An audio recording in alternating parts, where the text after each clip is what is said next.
G'day, here's a bag of, a parcel of fossil material from Lightning Ridge.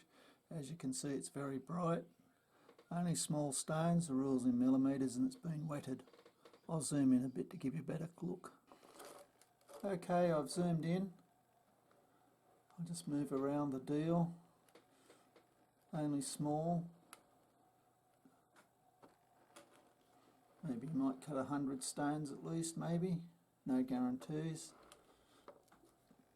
Blues, bright greens. I think I even saw a couple of little bits of pink red pieces there earlier.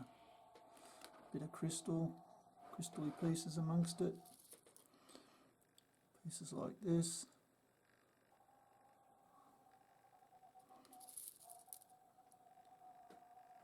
One of the bit bigger pieces, a bit more like a seam piece.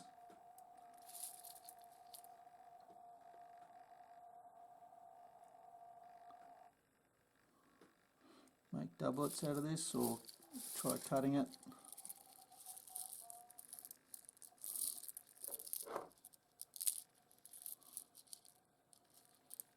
Most of the pieces have got some colour.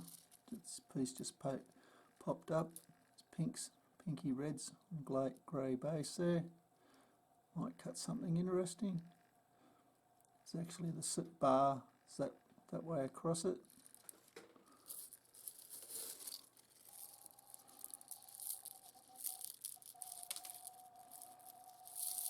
Anyway, I think that gives you a good idea of what you're getting for your money. Hope you've enjoyed. Cheers.